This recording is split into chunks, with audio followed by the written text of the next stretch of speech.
Suspense. Tonight's Suspense brings you as star Mr. Henry Morgan. Each week you hear Mr. Morgan as prime comedian on his own radio show. Tonight he appears in a role different from any he's ever played before. But first, we'd like to remind you that wherever entertaining is the last word in gracious hospitality, the first name in wines is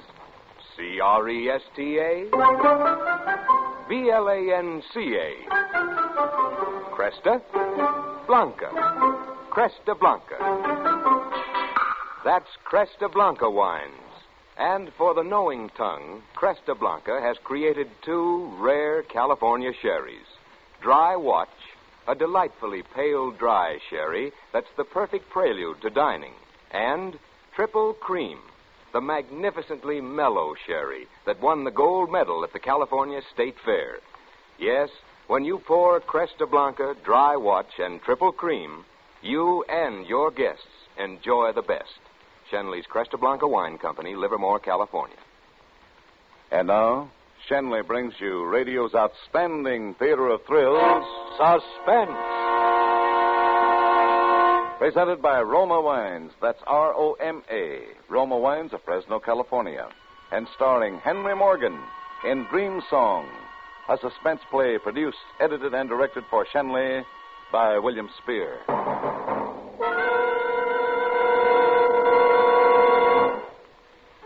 The apartment was 1.5 rooms, about enough space to turn around, sleep, and eat in. But it was enough for a bachelor like me, and I felt lucky. I'd had to move out of my last place in sort of a hurry. You know how you get pushed around nowadays. And I had no real right expecting anything even halfway decent to turn up for me so soon. I went about installing myself, which merely means bringing in my old studio couch, an old chair, about 3 trillion books, a couple of Matisse prints, and my typewriter. And I was all set in a day or two and ready to get down to real work on the book. One evening, I came in after a good dinner and sat down to finish off a sequence.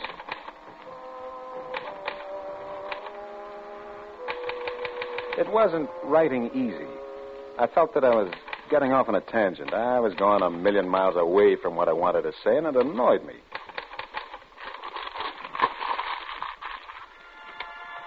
It was then that I heard it for the first time.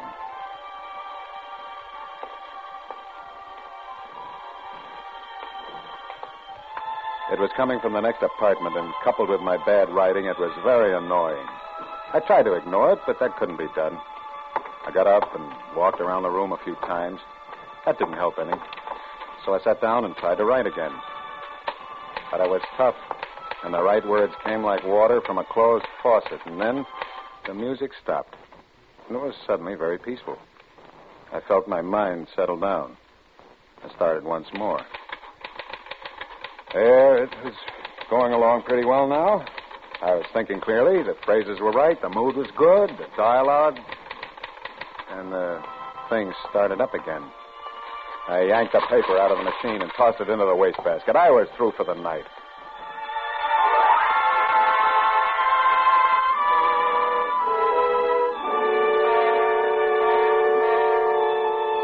A few nights later, after spending the entire day reading, which is so much more delightful than writing, I decided it was about time to sit down and start pounding it out. It was a beautiful night. It took a lot of willpower to tear myself away from the window. I smoked a couple of cigarettes and decided I'd start work after them. Then smoked a few more and listened to the night noises of the city. After that, I searched my pockets for some more cigarettes, but I didn't have any. So I took a deep breath, reluctantly turned my back on the city, and sat down at my work table. There was a story in the paper that I wanted to keep because it was sort of like the situation I was writing about, and I was cutting it out. Then, almost as though it was timed, that canned music started up. Well, that settled my work for the night again, I thought. That fool in the next apartment, whoever he or she might be, was probably planning to serenade himself for hours on end. And yet, strangely enough, I half hoped that the music would go on. It was a very lovely evening, and I was looking for the slightest excuse to lounge around. I just started thinking of going for a walk when the music stopped. In the stillness that followed, I could hear steps. and then a door opening and closing, and then a long, long silence.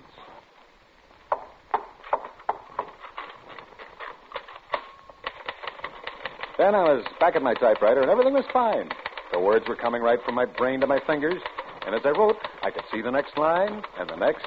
And then, while I was working, I became conscious of the next door footsteps, and it disturbed me. I sat up, stretched, yawned, looked at my watch. 1 o'clock in the morning. I hadn't realized it was that late. Yes? Who is it? It's me, Mr. Kenyon, the janitor. Please open the door. What's wrong? Well, you always come around at 1 in the morning. Excuse it, please, Mr. Kenyon. Are you Charles Kenyon? Of course. What is it? He's from the police station, Mr. Kenyon. Here you are. I'm Sam Fields from this precinct. Can I come in? Come right in. What's this all about? Apartment 4D, Mr. Rhodes. Why don't you shut up? Kenyon, you've been home all night? Yes, I have. What have you been doing here all night? Mr. Kenyon's a Look, writer. are you going to keep your trap shut? Go ahead, Kenyon. Well, I'm a writer, and I've been working all evening. That's about all. You didn't hear no noise, no commotion? No? What's happened? The man in apartment 4D's been killed, murdered. Oh, the floor is all What? covered with blood. Oh, we'll never get it off without scraping. That'll run up a bill, too. 4D. That's 2 flights up? Oh, he was a pretty good guy, that Mr. Rodson. He gave me 5 for We're Christmas. just in here checking up. I don't suppose you knew him. No, I didn't. Well, he must have been killed a short time ago. The coroner's upstairs now. The janitor here heard a struggle and phoned in. Yeah, I live in 4E now. The owner chopped the basement up into 3 apartments. Oh, he makes a barrel of money that way, you see. Mr. Rodson And was just about dead when we got there. I'm surprised you didn't hear us go up. I was busy writing. Yeah, he must have been. Oh, all that blood on the floor. We'll never get it off. Why, the next tenant will have to paint the floor red, I tell you. How was he killed? He was stabbed in the back with a sharp instrument Yeah, of some yeah, he kind. was stabbed in the Not back. a knife, the doc says. It could be maybe a shears or scissors. Well, we looked all around, but we couldn't find no scissors. The murderer isn't giving out souvenirs this week. Well, Mr. Kenyon, I guess you're okay. We may want you to come down to headquarters for a few questions tomorrow. If so, I'll let you know. Yes, of course. You can go back to your writing now. Hey, what do you write? Detective stories? No, about people. Yeah? That's who commits the murders, too, people. Although I must say some of my best friends are people. What'd you write tonight? I don't see nothing around. I don't like to have people see it, until it's finished. You know, I got a tenant already for that apartment. Maybe that's why the guy was knocked off, so someone could get the apartment. What about his wife? Oh, 4D's got no wife. Now, I know he's got a young lady, but he is a bachelor. All right. We ain't interested in gossip. Come on, let's go. Oh, I'll be seeing you, Mr. Kenyon. Yeah. Good night.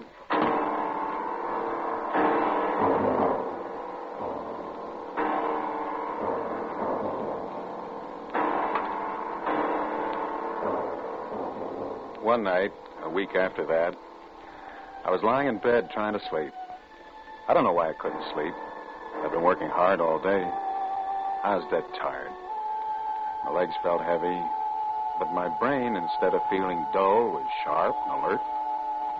Quite suddenly, and for no reason, I felt waves of chills run along my spine. I sat up in bed, reached for a cigarette. I looked at my watch. 2:20, and I'd wanted to get up at 7. I snuffed out the butt and leaned back. Somehow, I seemed a bit more relaxed now. I closed my eyes and felt comfortable, tired out. And then there it was again. That music. And I was wide awake again and tense and jumpy as a cat. I don't know why it made me feel that way, but it did. It went on and on. Sometimes it would seem to be fading away. Then it would be loud again.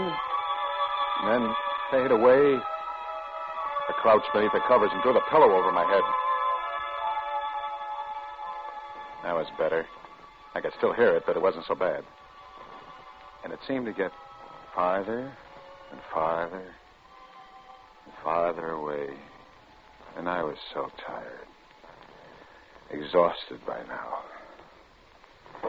I heard that sort of thump from somewhere upstairs. But it didn't matter now. All I cared about was sleep. Sleep. Just sleep.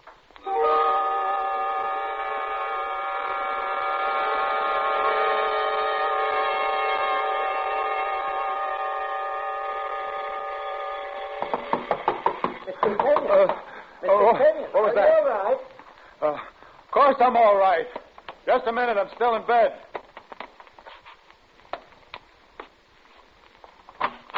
Can a man sleep around here without I people? didn't know you were sleeping. You always sleep this late, Kenyon? Oh, Inspector, I didn't recognize you. I guess I'm still a little bleary-eyed. Come on in.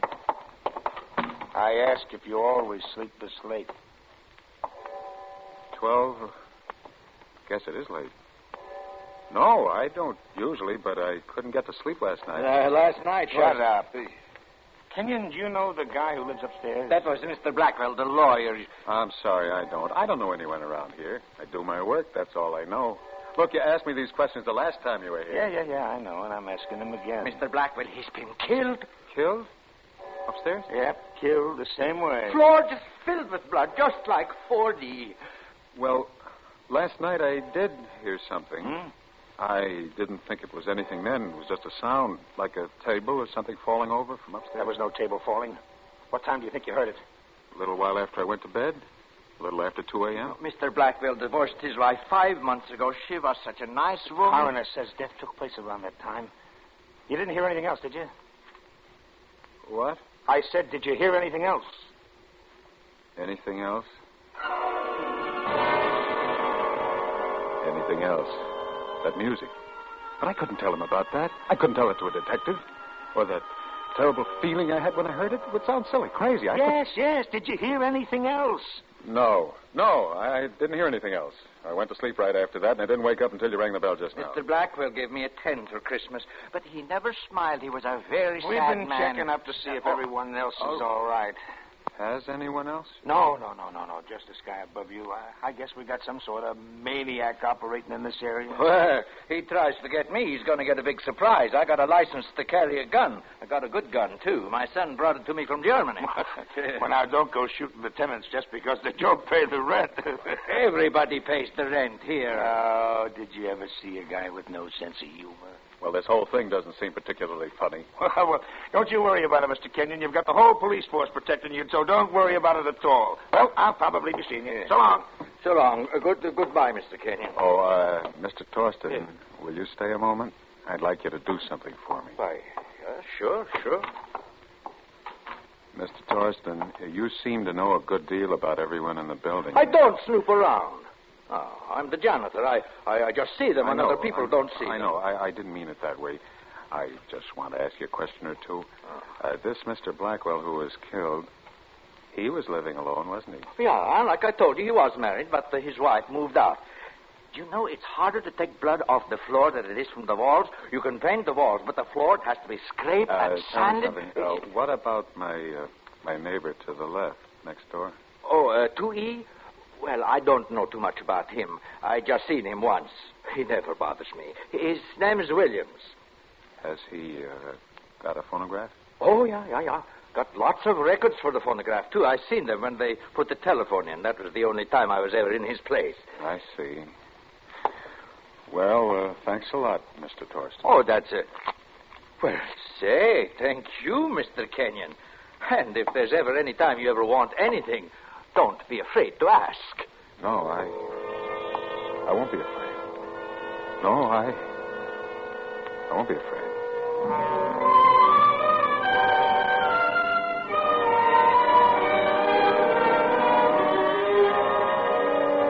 For Suspense, Roma Wines are bringing you Henry Morgan in Dream Song.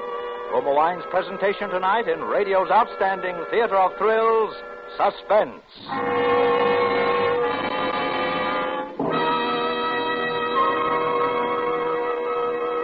Suspense, radio's outstanding theater of thrills, is presented by Roma Wines. That's R-O-M-A, Roma Wines, from the world's greatest reserves of fine wines.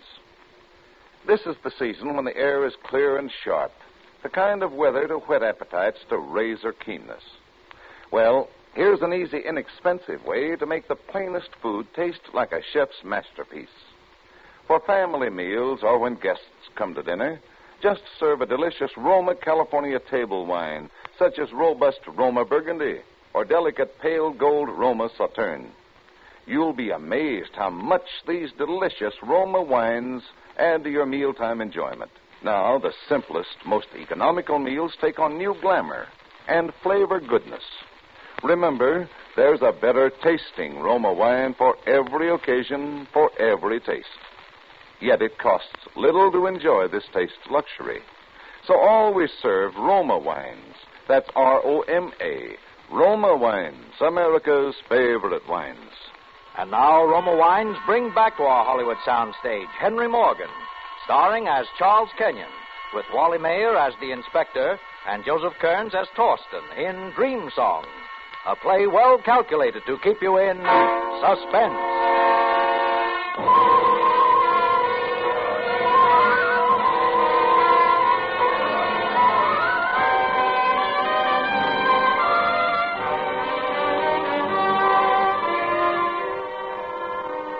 First time in my life, I felt genuinely afraid. Because it was something you couldn't know, couldn't fight. An innocent knock on the door, you open it, the next thing that happens is you're found in a pool of blood. With that intolerable canned music coming from next door. I wondered what that Williams looked like, living next door. Why should he play that one record over and over again when he had so many? Torsten said that. And I wondered what he sounded like. The house phone.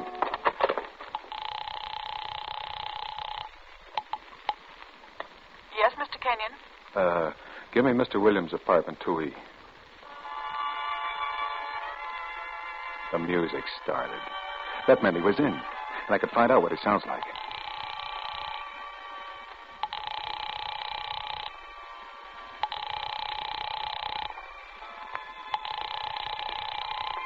There's no answer. Shall I keep ringing, sir? Why doesn't he answer? He's there. Maybe he knows I'm calling. Maybe you can hear me call. Shall I keep ringing, sir? Well, why doesn't he... Oh, no. Never mind, operator, never mind.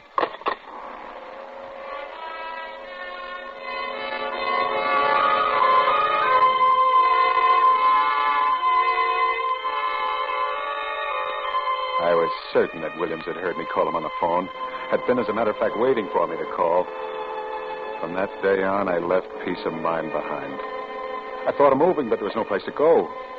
I smoked more and more. I sat for hours in a dark movie, in the park, in the public library reading room, and still that record revolved in my ears.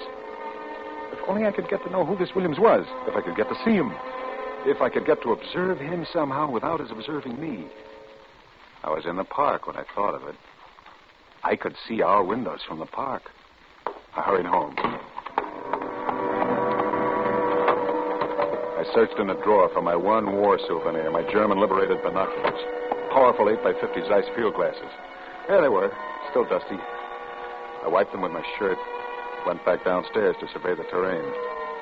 I hurried over to the park, my heart beating like a trip hammer. Leaned against the body of an old auto, trying to look at ease. I looked up at Williams' window. The Venetian blinds were raised. I looked around. No one in sight. Quickly, I unslung my binoculars, held them up to my eyes. What was I focused on? That wasn't Williams' window. That was mine. Where was that window? To the left? Should be just about there. There it was. The window, just as though I were a few yards from it. Having fun, buddy? No. No, officer, I... See anything good? Look, officer, I... Yeah, I know. You're trying to spot planes. Yeah, trying to spot planes. Why don't you try spotting them from the roof? Well, I never spotted anything from the roof. Look, wise guy, I'll give you a tip. I'm easy going. But when headquarters gets on my tail, I gotta play rough. Now, somebody puts in a complaint, and I catch you causing trouble, I'll run you in. You understand? Well, so far, there's been no complaint. Now, let's just leave it that way, huh? So just beat it now before I change my mind.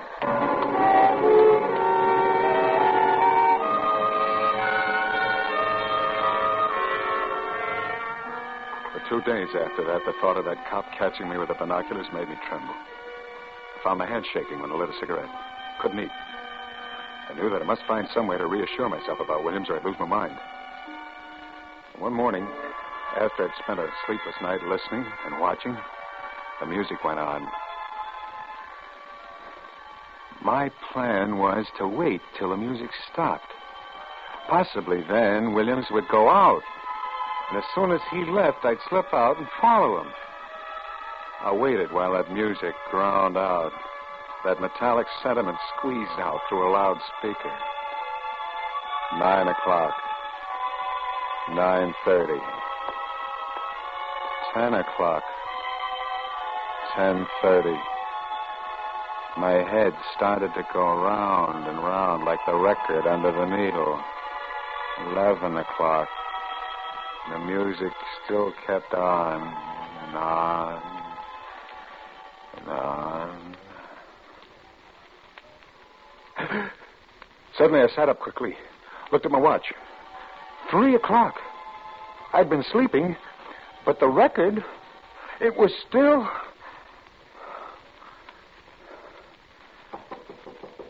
Mr. Williams. Oh, Mr. Williams. Torsten. Mr. Kenyon. Mr. Kenyon. Torsten, he always talks about blood. Mr. Kenyon, did you say something? Don't you come in here! Don't come in here! Oh, Mr. Kenyon, what's the matter? You keep away, Thornton. You keep away from it. Keep away? All right. Only, I was just going to tell you, don't use the incinerator for a while. We're cleaning it out for the next couple of hours. Incinerator? Yeah. Oh. Well, why tell me? We tell everybody. We don't keep it no secret.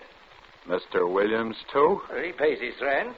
Only he's not home. I just knocked, didn't I? Yeah, but you came in here with a key. Why? Because I hear you yell like a bull. I thought maybe something was wrong. Maybe something is wrong with Mr. Williams. Why don't you open his door? Look, Mr. Kenyon, I don't go around opening people's doors for the fun of it. I got a job to keep. I got a reputation to think of. If you think a super's job is easy, you got it all wrong. I didn't mean it that way. Well, okay. Only, please, don't use the incinerator, huh?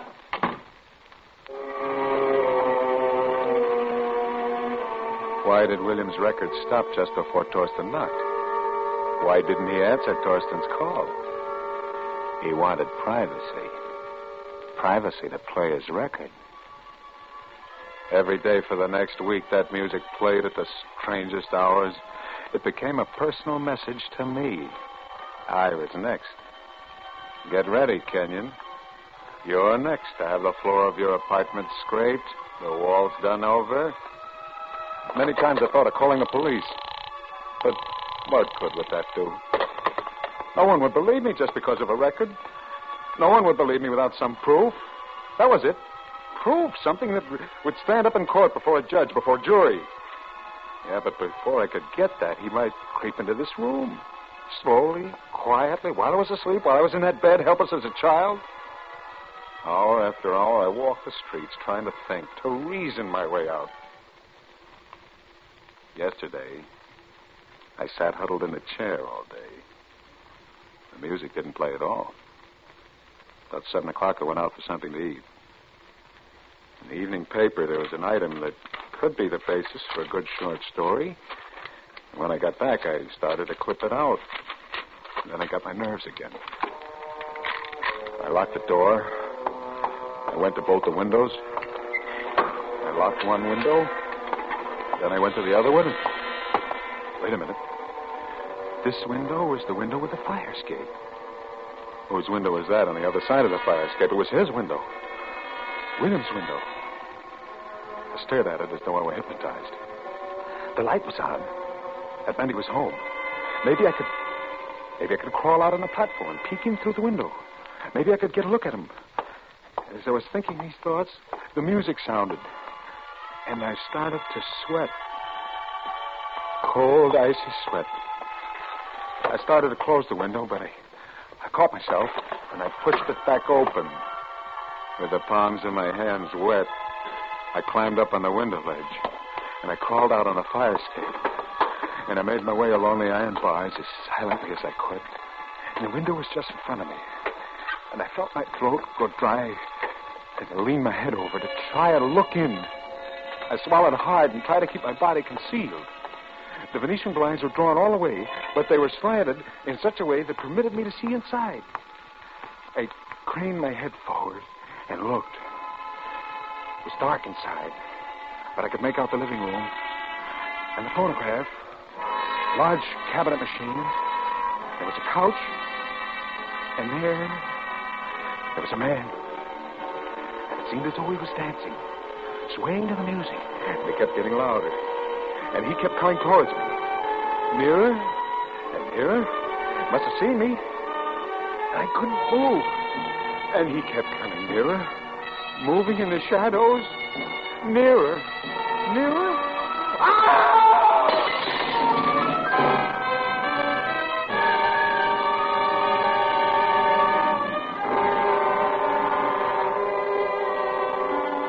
When I came out of it, I was in my own apartment, lying on my own couch. And Inspector Fields was there and a lot of other people. He'll be okay now. Did you get him? Did you get him? Yeah, they got him. They think. They think. Don't they know? It was Williams. I saw him in his room. He was coming at me. He was going to kill me. I was going to be next. He was coming at me there in the dark. Take it easy, Kenyon. Take it easy. That wasn't Williams. That was me. Oh. Listen, Inspector. There's something I haven't told you. Something I heard. The other 2 times. Yeah? I thought it would sound crazy, but I heard music. A song. An old song. An old record. Yeah? What was it? It was I'll See You in My Dreams. Heard it again tonight in Williams' room. He was playing it. Yeah, I guess you heard it tonight, all right. And I heard it the other 2 times, too. The same way. Same song. Maybe you heard it, and maybe you just thought you heard it. How much do you remember? Do you remember coming at me with those scissors? Scissors? Kenyon, we found your other apartment. The one you moved out of a month ago. My other apartment? Mm-hmm. And we found your wife. I don't have a wife. No, but you did. And that song you were talking about, it was on the phonograph. And your wife, she was dead.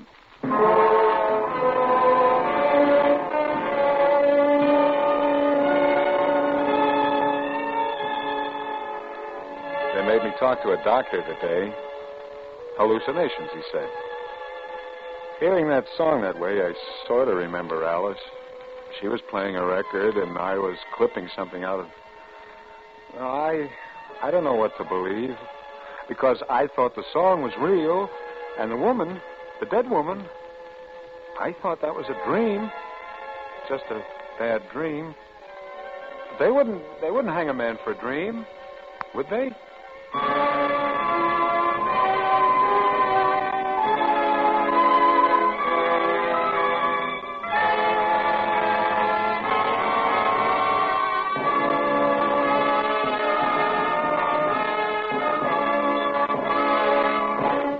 Suspense. Dream Song, starring Henry Morgan, presented by Roma Wines. That's R-O-M-A. Roma Wines, America's largest selling wines. This is Truman Bradley to tell you why Roma Wines are America's favorite wines. It's because Roma selects and presses the choicest California grapes. Then, with centuries-old skill and wine-making resources unmatched in America, Roma guides this grape treasure to tempting perfection. These better-tasting Roma wines are placed with other mellow Roma wines to await later selection for your enjoyment from the world's greatest reserves of fine wines. This weekend, treat your friends to the better taste of a fine Roma California wine, such as ruby red Roma Port, golden amber Roma Sherry, or flame bright Roma Muscatel. Discover for yourself why Roma wines, that's R-O-M-A, Roma wines are enjoyed by more Americans than any other wines. Tonight's suspense play was by George Bellac and Ben Kerner. Henry Morgan will soon be seen in his first starring picture, the Screenplay Enterprise production, So This Is New York, and may be heard every Wednesday night on another network for Ever Sharp Chic. Be sure to listen next Thursday, same time, to Suspense. Produced and directed by William Spear for the Roma Wine Company of Fresno, California.